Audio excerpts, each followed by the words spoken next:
Hey, what's up, everybody? So obviously, we know it's getting to that time. Packers are going to start making some cuts. There's going to be some difficult decisions for Gutekunst and LaFleur to start making surrounding that 53-man roster. Obviously, getting all of the evaluations from training camp and preseason. It's going to be difficult for some spots like safety, running back. We'll get into that a little bit.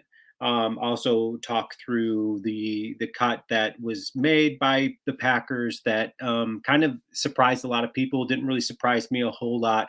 We'll break that down a little bit, but obviously keep in mind that over the next couple of days, a couple of dozen players are going to be released, but many of them will be back to complete that 16-player practice squad that the Packers need to fill out once that waiver period expires on Wednesday. So I think they've got to make their decisions over the roster, all that stuff by Tuesday, tomorrow at I believe it's 3 p.m. But, anyways, let's dive into it. Let's look at their roster. Let's talk about it. Let's go over some things on their roster. Obviously, there's the obvious, and we're going to state them anyways. Just humor me with them. Obviously, we know that Jordan Love, Sean Clifford again, just really showing himself as a surprise 11th quarterback taken overall in the draft. Uh, I am so pleased with his performance as well as the Packer organization. We all know that, but I think it's going to just be obviously Love and Clifford at the quarterback position. So this leads me into the next position of running backs, right? This is where it gets a little bit tricky. I think, and I've seen a couple of predictions with people giving, they think it's going to end up, we're going to retain two running backs, they feel. I think we're going to keep three. So they obviously think Aaron Jones, AJ Dillon, but I think we're going to see, obviously, we're going to have to say goodbye to Goodson, McCray, guys like that. But it's going to come down between Patrick Taylor, Emmanuel Wilson. What does Patrick Taylor bring to the team that Emmanuel Wilson doesn't?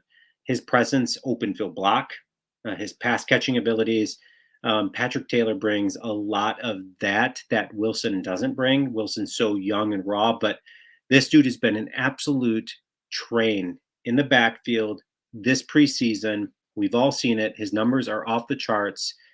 How can you not give it to a guy like Wilson? My opinion, I feel the Packers really do need to give it to Wilson. Taylor's that steady guy. He's probably what the Packers are looking for, again, with the open field tackles, all that stuff. So I think they'll give the nod to Taylor. I think you got to give the nod to Wilson. That's my personal take on it.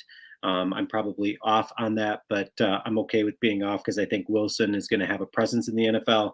Obviously, Jones coming up on his contract year, so I'd like to see Wilson a little bit more to see what this guy's got. We all know what we got in AJ Dillon. We're going to see a little bit more of his presence this year, especially under LaFleur's offense, all of that good stuff. Anyways, let's get into it. DeGuara is going to be there, and then Pearson. I don't think they make any cuts there at fullback. That's who you see. That's what you're going to get. Let's dive into it. The obviouses are Christian Watson, Romeo Dobbs, Jaden Reed, who, again, super excited about this dude out of Michigan State. He's running crisp, clean routes, and his hands have been so good. So good. Route running abilities, fantastic. Anyways, that's enough on Reed and his speed. Anyways, let's get down to I think Wicks, Malik Heath. Malik Heath, man, he's another dude that's come out of nowhere, shown himself to this undrafted guy coming in, looking really good. I think he makes the roster. I think everybody's impressed with him, coaching staff, players, everybody. Samori Toure, he's going to be another guy that makes the team, I feel. And then after that, everybody else gets cut, in my opinion. I think that's the route Green Bay is going to take. Let's move down to tight end. Tight end, you've got Luke Musgrave and then Tucker Kraft. Austin Allen's gone, right? So I think they cut ties with him. But Musgrave, again, a dude, tight end out of Iowa, shown himself to be an absolute speedster. I've actually seen him, them run him in like a jet sweep. I love it. I think they're going to get crafty and creative with Luke Musgrave. I think we're going to see a lot of big things out of him. For anybody doing fantasy football in those dynasty leagues, he's the guy to take. You know, typically tight ends take a couple years to progress. I think we're going to see a little bit more maturity out of Musgrave. I think he's going to have a little bit more of an impact than your typical rookie at the tight end position. Down to offensive linemen, you've got guys like, of course, the Schuins, Bakhtiari, Jenkins, Myers is there, Runyon, Zach Tom, who we're all super excited for his growth and progression. And I can't say enough about Rasheed Walker. Everybody's been talking about this dude. I had made a video of him a few videos back at just his growth over the last year. He's a guy that you can positionally move around out in the offensive interior. My books, he's an absolute stud. Yosh Nyman's going to be there, Royce Newman, and then I think Caleb Jones you'll see there, and then Ryan. So that being said, Yosh Nyman, he is a guy that I feel he's going to get traded. He's too good to not play, and I don't think he's going to be playing this season with the growth of Rasheed Walker. I really don't think you see Nyman's presence quite there. So I think he's going to be absolute great trade bait. And I think you may see him in the likes of maybe even in our own division in Detroit. I've heard some rumors there. I've also, I wouldn't be shocked to see him go to the Jets.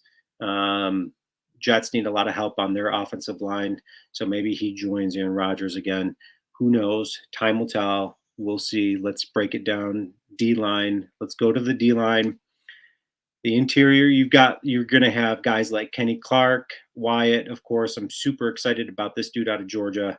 I think you've seen significant growth from his rookie season. In fact, somebody wrote in being like, man, I'd really like to see a little bit more out of our rookies.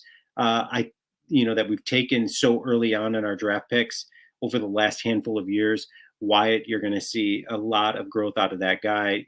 He will not disappoint. Slayton's going to be there. Wooden, Carl Brooks, another guy that I'm super excited to look and to watch. And then Jonathan Ford. I think it ends there. They cut ties with the rest, and I think so. I'm trying to do the math. I think we're on par right now. So let's move down to outside linebacker.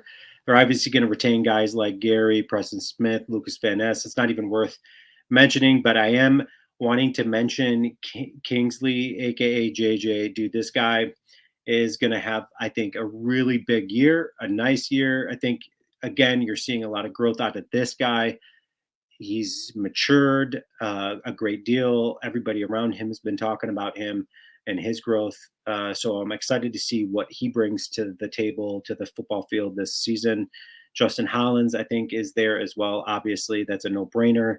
And then obviously the rest of the list, I think guys like Cox Jr., all of those guys, Banks, I think we're going to, they're going to make some cuts there. So inside linebacker, let's get down to it. Campbell, Quay Walker, Isaiah McDuffie, Eric Wilson, Carpenter, those are the guys they retain. Jimmy Phillips, Marvin, they're gone. I don't see those guys earning positions on the 53-man roster. Let's move down. Cornerback,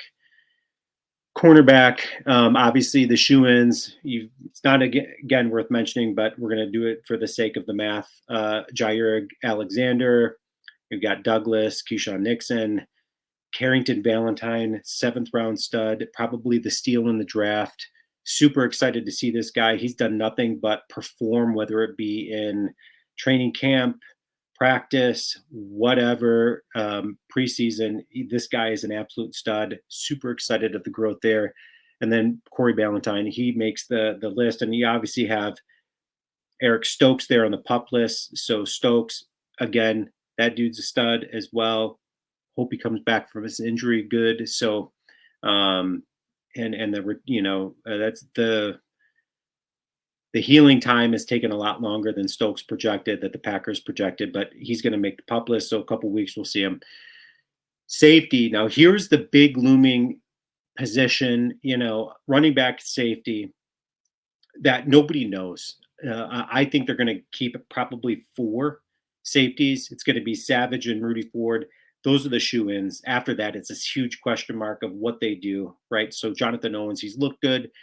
He's showed himself like to be a reliable guy, and then all of a sudden, the next, performance, he sucks. Anthony Johnson Jr. He's going to make the squad, I feel. But then you've got the Travarius Moore, and then the Levitt. So out of Vegas, right? So this dude, is he going to make the squad? I think you're going to have to say Dallin's going to be either gone, or Travarius Moore, or Jonathan Owens. I think they're going to have to, either keep one or two of those guys. Time will tell, but one of them for sure is going to be gone. Who's that guy going to be? That's the big question. I wouldn't be shocked if you see the Packers trade for a safety. Maybe they use Josh Nijman as trade bait to get a safety here, but time will tell. But I personally think the Packers are going to end up going to get that safety. So I wouldn't be surprised if they make a couple of cuts here. That wouldn't surprise me. Carlson's kicker, and kind of the surprise for most people, didn't really surprise me, but they go with Whelan, and then they get rid of O'Donnell. So O'Donnell's gone. You get, that's one of the 30-year-olds, one of the few 30-year-olds on the team. You've got Bakhtiari and then Preston Smith, but those are, I think, the only guys left that are 30 and above. So Pat O'Donnell gone. Not too shocked there. I know it is a shocking move. He's steady. He's got great hands. So he's reliable. But Whelan, he's a Ireland native who earned all XFL honors in 23. Obviously, the guy's only 24 years old, but I think one of the major things there is that this dude has been consistent in practice. He's been consistent in preseason. I think he's averaging, his punts have a hang time of 4.5 seconds or higher without any mishaps or shanks. So that's key. But I think also one of the reasons too is they can get him on the cheaps, $750,000. They hold his contract for that. So anyways, let me know your thoughts. If you think there's going to be a surprise cut in here, I would love to hear it from you guys. Anyways, regardless, we're going to know 24 hours, within the next 24 hours, what moves the Packers make. That's my take on the 53-man roster. Let me know your thoughts. Go Pack.